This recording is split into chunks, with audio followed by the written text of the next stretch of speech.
Cool. Hi, everyone. Before we kind of move on to the context of these slides, I want to just make sure people understand this is still an idea that's being iterated.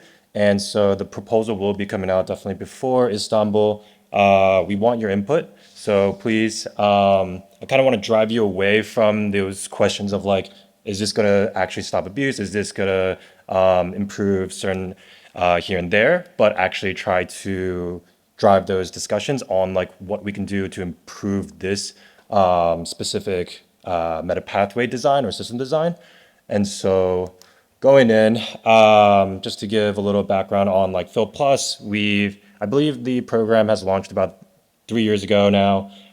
Within those 3 years, four different pathways to get DataCap have been created. So starting off with the client onboarding, where clients would come in and work with a single notary. We've gotten feedback from the community and clients that it was super labor intensive, time consuming. They wanted to apply for more data cap. And so the large data set notary, most of you know as the LDN process, was created, got feedback about private data, enterprise data, so eFil Plus, and then a little bit of feedback on speed. And so the glyph tooling, which is an auto verify that provides you up to 32 gigabytes of data cap immediately, were created. And so over time, we've gotten these input from the community itself on how we can improve the data cap allocation process. Throughout this time, we've realized that the current program is growing substantially. New problems, new use cases, new clients are coming in. And so the program itself needs to expand. And so while I talk about more about this, I kind of want you to think about how we can design the system that we can adapt to changing needs of the clients without accruing additional overhead and friction for everyone involved in Fil Plus. So how can we improve the overall program that's affecting everyone without adding too many layers and obstacles that go in the way of everyone? And so the new idea, again, this is going to be a proposal that's going to be created, but shifting the notaries to the allocators. If you see, this kind of idea is actually still pretty similar to what a notary is within the FIP. These are entities and organizations who want to help support the distribution of DataCap within the program. With this new allocator term, they'll actually be the ones to provide their own pathways or program where the clients will be getting data cap from the allocators themselves. And so allocators, again, will be providing the data cap to the clients from their own potential unique pathways. And so we've identified three potential allocator types. One being the first one, manual diligence. So kind of that human interaction. It can be an example of research companies, industry experts that are coming in, want specific type of data that they want to store, and they would be coming in with the onboarding process. There are the market-based allocators, things like ideas I think that was going around like the auction house, trustless notary, data swap, and then the automated allocator, which are like toolings, just like Glyph. These are again, three things that we've identified. I bet there's more that we've possibly missed, but again, just with the need of new paths, we have these existing and new incoming clients. And so we need to make sure we can address all of their needs, the certain criterias and conditions that come up. And so while we talked about what is an allocator, it's now moving to how to become an allocator. And so the process should look pretty similar to the notary application process that happens mostly every quarter during the notary election cycle. And we want to make sure that the application focuses on these 6 questions. So the first one being, who are your users? Who is this pathway going to be supporting or serving? How will the allocators identify if the data is aligned with their pathways? We need to make sure that the clients that are coming in are aligned with exactly what they're trying to do and help for the program itself. Big one is monitoring deal distribution. What are allocators doing to make sure that is actually happening? How will allocators mitigate the risk for their allocation pathways? So abuse was a big topic that was happening earlier. So how will these allocators be actually identifying that and trying to reduce that itself? Interface and toolings. So we have certain things like Glyph that are different interfaces from the LDN process. Will the allocator be creating their own front end? Will the process be similar to the LDN or the client onboarding process itself? And then how will the allocator be tracking their DataCap distribution? I think this is pretty big, especially with, I guess you can say, almost like success metrics. How will they be tracking where the data cap is going, making sure, again, going back to that abuse mitigation, seeing like the speed of data cap, tracking the rates as well. And so once all of that is kind of set, the allocator is applies, and the governance team reviews with the existing notaries. They'll get approved the amount of data cap that they requested, and they can start allocating out to their clients. So want to more shift towards like discussion and questions, kind of ideas on what we can think about as we iterate on this idea itself. And so one big thing was once the allocator actually gets accepted, gets the total amount of data cap itself too, they're going to need to refill it. And this is kind of where the performance metrics can come in. How did they perform over time with the data cap they were given? How will the allocator's performance be tracked? How is the allocator tracking its own compliance? And are allocators addressing the health of their pathway and data cap distribution? So all kind of around the rate of data cap allocated, kind of the health and the abuse kind of mitigation, and just making sure that their pathways itself are running smoothly. So yeah, so moving again to discussion questions, any additional ideas, kind of want to reach out to the community, concerns or questions that they might have. Again, the program is constantly expanding, and so specific guidelines are going to be needed to be addressed. And I think that is one of the biggest problems that we're currently facing with the Fil Plus program, is that there aren't explicit set guidelines, and that's where there's room for these interpretation arguments that are coming up. And so just kind of want to reach out to the community on that. If you have any other additional ideas, again, just reach out to me and we can talk a little bit more about it. So, questions? I have a question for the back table based on how the start of the conversation was trending. As we start to explore even like another degree almost of experimentation like we haven't done before, how do you think we should do math on safety limits and like bounds for what we're willing to experiment with, and what the maximum cap can be for downside for something gone wrong? Start as small as possible. What is trust as so you run an okay, so you run an FB Five. business 5 GB? No, five sectors. So you can and then you go to 2 sectors, 3 sectors, 4 sectors, 8 sectors, 10 sectors.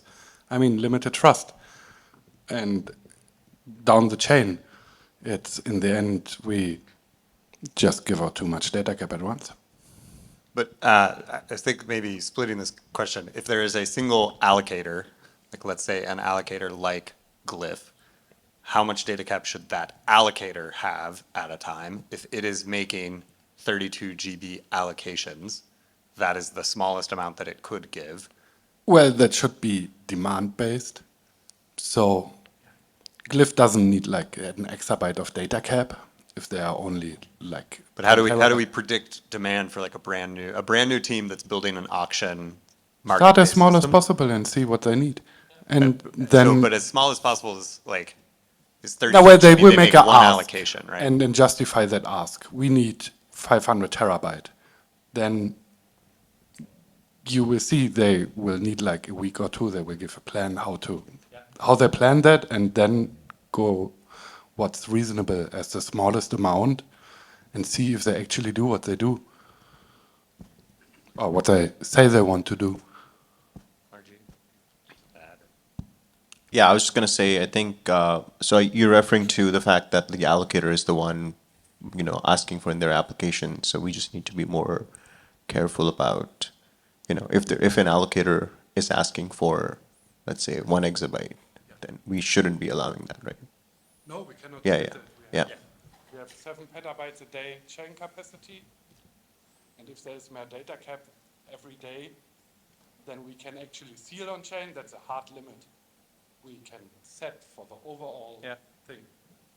It's 7 petabytes a day. There should never be more data cap out there in the end than 7 petabytes, because we cannot seal more. It's just spending, giving it out without any, we cannot use it. So that's a hard cap on the whole program in the end. And we can apply that down to everyone.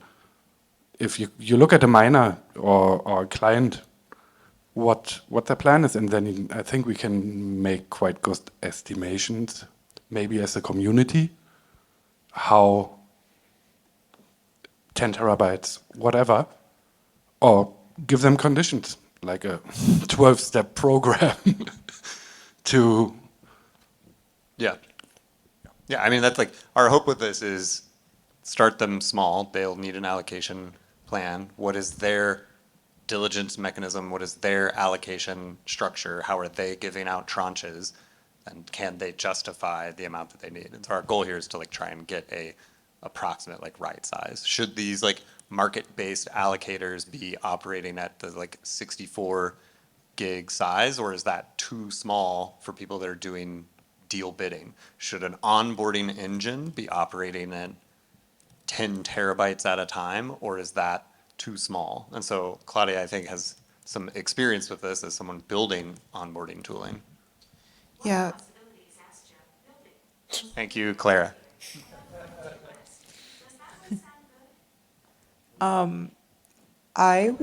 So automated market-based onboarders are pretty concerning to me, just because the fact that it's automated opens up the ability for gaming. Like if you code it slightly wrong, it's gonna get gamed. I would just like to advocate for, however you guys are willing to put it into the process, a space for unilateral exercise of common sense.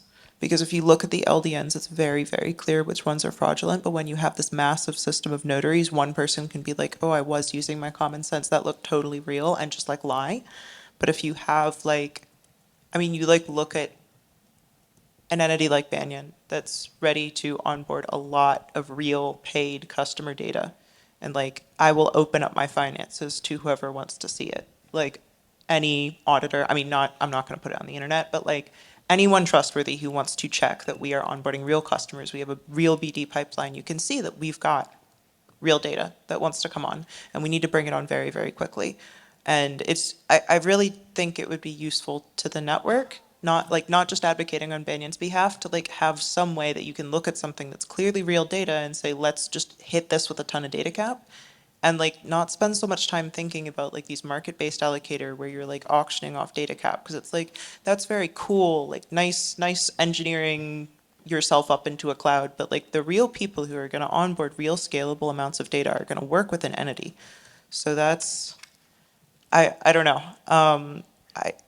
I'm just kind of rambling at this point, but I think it would be very, very useful to have a mechanism through which you can just kind of look at something, like someone, like we give the trust to someone and say like, can you just look at this? Okay, clearly this is real data. We can slap some data cap on it, and like maybe sacrifice a little bit of decentralization for Right. that. And that's again like where we run into the friction, right? Is like, Why can't Who- you just ignore them?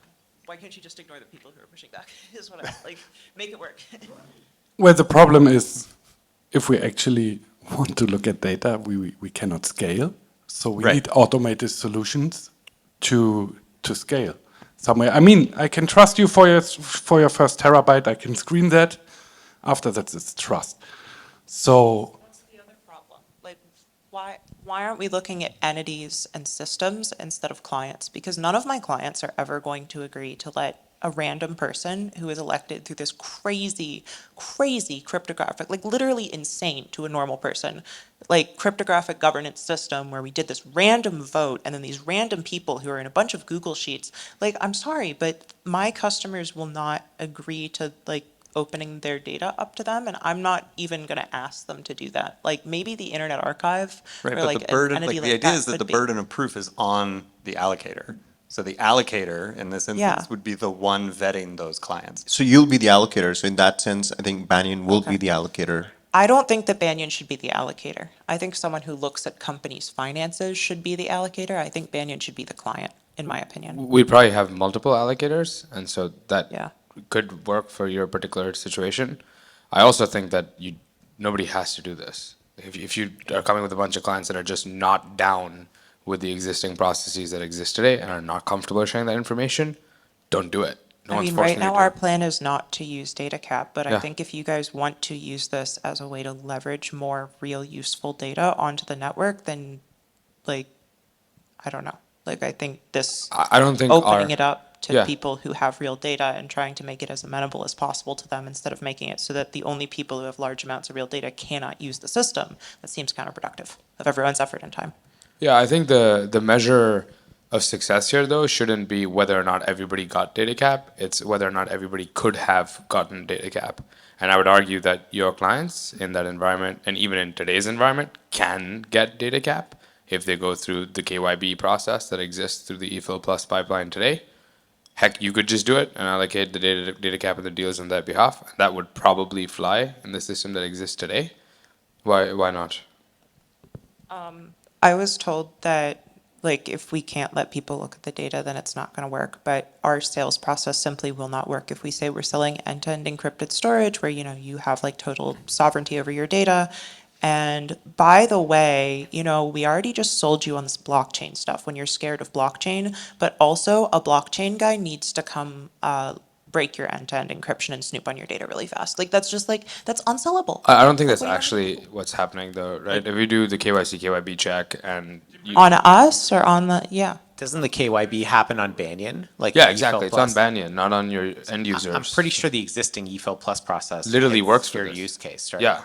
No, Right. you have to, we were told that like someone had to look at the data for the No, eFil Plus that's process. one way in which you can go about it. That's not a requirement. Wait, so why, I was told that eFil Plus was a non-starter for Banyan, and I don't remember who said this, No, I'm because I pretty wasn't the one managing that relationship, Okay, but so I was on the thread and it explicitly said you could use eFil Plus, but it would also be great if we could then further this with an Okay. allocator. But you're explicitly eligible per the thread I read in Slack. wait, Yeah. I'm gonna go look at Slack. Thanks. Let me know if I'm wrong. It might have also been in two different places with two different messages, but as far as I know, you shouldn't be blocked. Can I ask, like, with these new allocator designs, you know, people will have to invest like time and energy to think about it, as we are in this room today. Like, Yeah. how are you thinking about like incentivizing, you know, people allocating time and effort to developing really functional allocators? Yeah, I mean, that's a great and complicated question. Some of them will Well, probably it's want solved. to.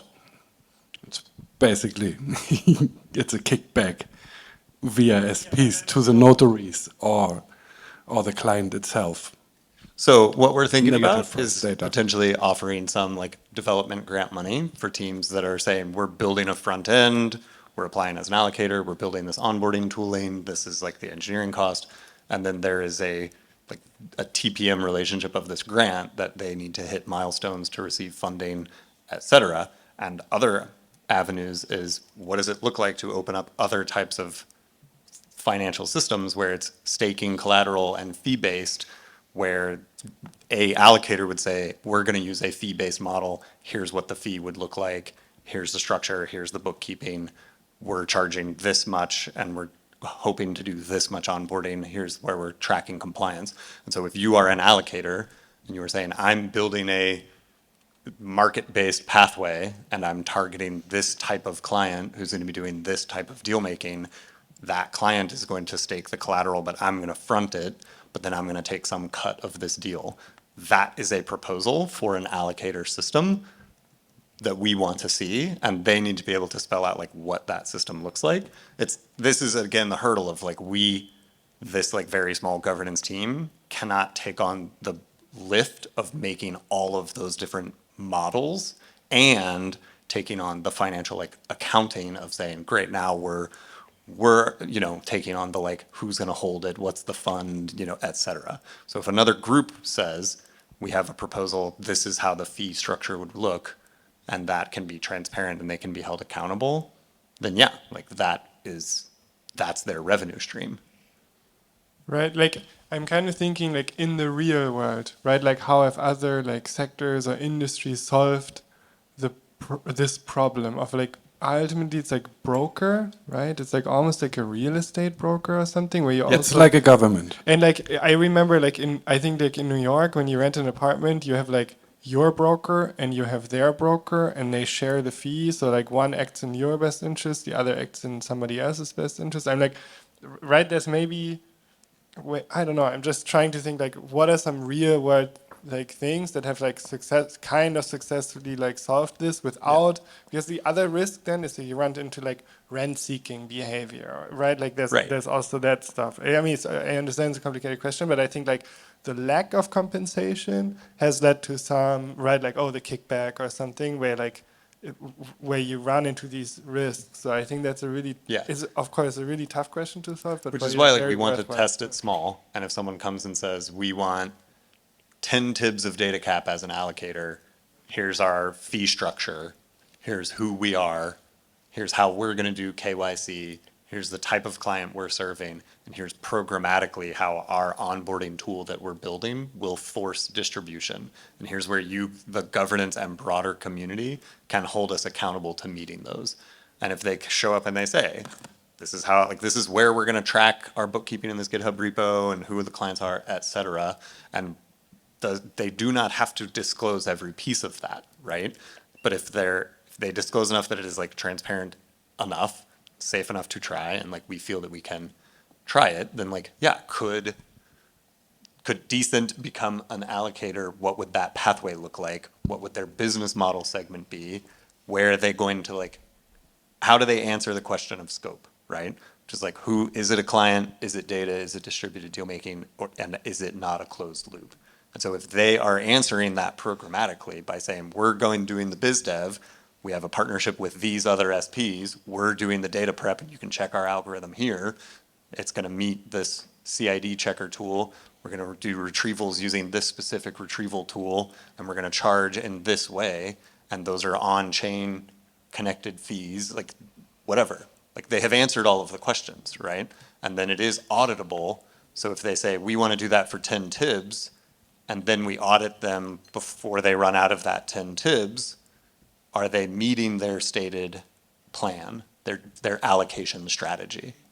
But Or not. Shouldn't we just make things a bit easier for those entities like Banyan, which we need another 10 of those in this ecosystem and not what we currently have, to just implement and add, next sounds easy when I'm saying it, it's super difficult to do, a reputational dashboard where we can start with the questions, try and do the right thing up front. We can never promise, but we're trying.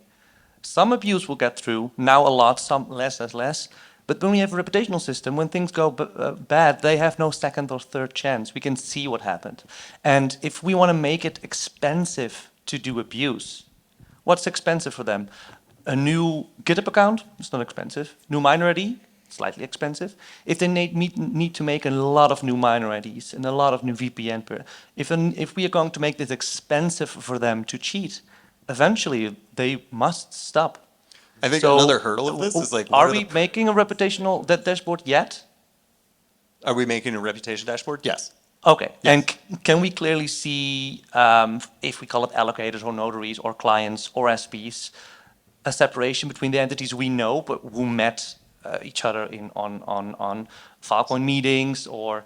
So what we would like to do is have some additional reputation metrics where we say, like I mentioned Phil Green, right? That is an other team that is doing KYB on SPs, right? Yeah. They're looking at utilities. They're doing a lot of investigation. We have them. Can we piggyback on like the work that they are doing for the KYB to then say like, yes, this minor ID, this person has raised their hand to trade information and be vetted through this process, through this Filgreen process. Yeah. So in that way, like they have a higher reputation score. Well, So it, then- it, it will become a combination of the importance of anonymity and the fact that we know a lot of people Right. who need to be transparent. Because if you have 10 allocators globally, dispersed throughout the globe evenly, hopefully, and one of them is doing awful stuff, they will lose their allocator status. Right, and then you look And there at is the no miners second that they one worked tomorrow. with, and you say, great, like that, they worked with these people. Do we like change And then those you have a people's list, reputation? and we then say- you know.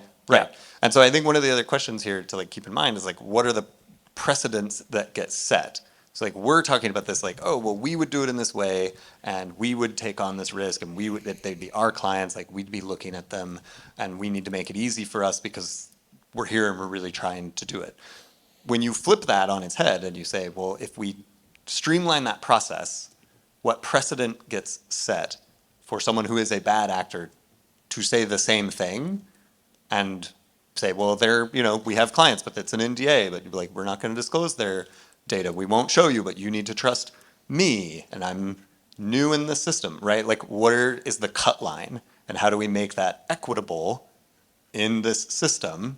And so like our constant goal is let's try and set that cut line to have a low floor so that we can try to trust new people and let them then prove us wrong, right? Like give them enough rope to hang themselves with and then have more accountability. The hurdle that we have had is like not enough accountability. All three of you can just talk at once. Yeah. We should set boundaries for what and what is not usable for Filecoin Plus. There are certain use cases that are just not suitable to onboard in this way. And we can accept that. Because if Filecoin Plus is made to onboard humanity's most important information, and we have one of the most amazing clients sitting here who says, it's pretty stressful to do all these things, while abuse is on the run. Like they have a free move. That's exactly where we don't want to be. Yeah. So if these entities say, well, I just do normal deals, I don't use DataCap, why do we even have the DataCap then? Right. So the question is, how do you design the system for these like happy actors that are here to be a frictionless, low barrier system? And that is where we tried to go with the LDN process to make it a frictionless, low barrier, few clicks to DataCap, low TTD, go fast. Yeah, which failed. Which failed, right? So the constant pushback here is like, I agree. Like if we have good known people in the community that it's not working for, how do we change the systems, not force them to comply? Like how do we change the systems so that it works for them while it also doesn't set a precedent where a year from now we've got 50 allocators for every one good allocator, and those allocators are like, you have added all these barriers to try and slow them down. That just makes it harder for me, right? Right. That's the principle of like the design approach that we're trying to take. What I think we need to be very careful with is to not outprice the real clients. So what Hidde is doing over the last months, making the system so expensive that fraud is not working anymore, but at the same price. The more expensive the system is, the less benefit you get out of it for the real clients or for non-fraud. So I don't know if someone knows something where we can make this so expensive that it doesn't apply to real clients. Right. Because that's the other hurdle that we hear, right? Is like there are people that say, oh, I want to do real data, I want to do real deals, but I can't get the liquidity to get the collateral. So if you add in something like additional staking to play this game, the people that are already winning are but going the to fraud win is faster. always cheaper than the real data by design. You always go home with more money if you do not transfer data. Here I can tell a story about how expensive transferring data is. So if we can find something where we can put heavy cost on the system that doesn't apply to real clients, that's what we should do. But I like it. If we do it small, so we give us at least 6 months, a year, where we can we're containing the possible damage that is coming out of it. We don't know how much time people will put into this to game it. So we need to take care to just not have a second LDN. We don't know what people will do with it. But if we put like an exabyte data cap in it, and that's gone at the end of the week. Yeah, Then, exactly. And that again goes to like in the application, how do we ask questions to set these different parameters, right? If you're an allocator and you're applying, how are you going to mitigate the risk by saying, you know, if you were doing an automated smart pathway where you just show up with some 2FA into the system, and when you do that, you get 64 GB, and then overnight you got 1 million of those pings. Is there some kind of min-max that you need to bake into your allocator to have a safeguard, right? And like, what are these different like safety rails that we need to like account for? Right. I also think like from this whole discussion, we've talked a lot about like good user experience, decentralization, scalability. Well, I guess those are the core kind of three big topics, which are all different and hard to solve individually itself.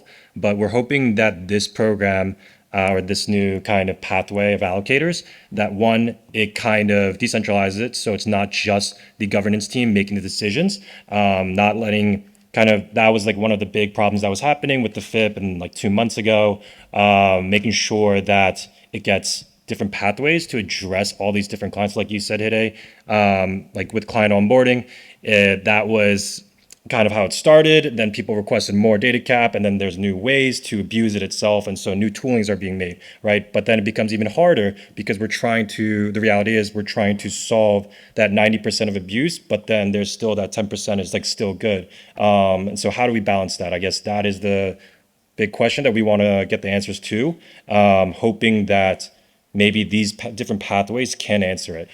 Maybe the governance team doesn't have the answer. Maybe someone else does. And so we're kind of opening that door for people to come in, showing it to the community as well, and seeing if that can be kind of, solved. Sorry, I have one more question after, I guess it's kind of two questions. After reading the Slack thread, I just wanted to comment that the reason that I assumed that we couldn't use the dissolve is because when, like 7 days ago when we had that Slack thread, you guys basically said that I would need to like engineer a new allocator and go through this whole process. Banyan doesn't have time for that. Banyan has 7 employees, all of whom are like not sleeping right now. We will just use hot storage that doesn't go on Filecoin at all if our miners refuse to seal non-Fil Plus data, which is what we've heard from some miners that we're talking to. So I just like that was my response to that. We don't have time to work through that. The second thing was public KYC doesn't work for us, or KYB doesn't work for us. Like we can't publish names of our customers. We can't publish our business records. We need like a couple trusted individuals who are under NDA to come look at it. Finally, I just want to ask that like we know what trustworthy looks like. We know what legitimacy looks like. Like in the corporate world, we know what having a lawyer or an accountant or an auditor look at something and come back without publishing anything about that. And like we know exactly what legitimate looks like. Like I really don't know why there's a focus on equitable right now. Like small builders, we can test out small things, but I don't know why we have the focus on equitability, I guess. Like engineering something that's like fully decentralized, fully equitable, if it slows down onboarding or enables fraud. Like we don't have to choose. We can just discriminate in favor of, safe entities. That's all I have to say. But you need someone who declares those entities safe. And then you're centralizing the whole system in the end. Yeah, you are okay with it because you are benefiting of it. There are different people in the ecosystem that have different tolerances for some of these like larger, ethics and mission and vision, right? There are certain people in the ecosystem that think that Filecoin shouldn't just be about data storage. There are certain people that think that Filecoin shouldn't be centralized at all. And like there are differences in opinions on like where should we land on this spectrum of being equitable and serving the needs of people in different geopolitical regions when like that is the reality of building a decentralized marketplace. And so we, the governance team, like have to balance out this equitability with like what works in one geopolitical region or for one use case may not apply to another. So how do we not just undercut that other one and ignore it and say that's out of scope when our scope is all clients with real data doing distributed deal making. So if that is the scope, like we have to design for that scope. So equity has to be baked into that.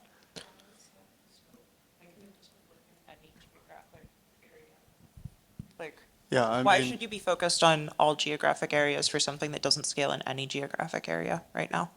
Because Filecoin is a decentralized global data storage network. And Uber Filecoin didn't launch Plus- globally. Uber launched in like 2 cities. I encourage you to have this conversation Okay. with other people like Juan about what Filecoin is. That is outside the scope of my role in a member of the foundation running a program. yeah, but I mean, the whole purpose of the foundation is to provide governance, not, and to my understanding, Juan is not part of the foundation. Yeah, I know he's the founder of it, but he's not. Right. The He's not on the foundation's board. mission is to store and safeguard humanity's most important data, and the FFDW mission around a decentralized web for all. Yeah, so, I mean, I don't know how, I mean, I do know how, but I mean, structurally, he's not on the board, so he therefore doesn't make decisions. Whether that's the case in practice or otherwise, but I mean, Okay, if he I'm wants just to make gonna- decisions, then he goes on the board. Andrew, I'm just gonna flag. I don't think it's like up for a question whether or not Filecoin's designed to be a global storage network. That's not like a thing that I think. If you want to have that conversation, this isn't the room for it. I think No, it should be a premise that we're trying to build a software that should scale for the world. I'm not disputing that Cool. part at all. No. So Okay. I'm saying if there's a governance layer and the whole purpose of Fil Plus is Yeah, I think if we want to restructure the governance there to just be focused in a couple of regions, that is a proposal that you can bring to the table. As a governance team, we are not defaulting to draw those lines at the moment today because Yeah, we're trying to serve the whole world. I'm not suggesting that for a second. Okay. Just saying, why don't we discriminate in favor of things that look like the same?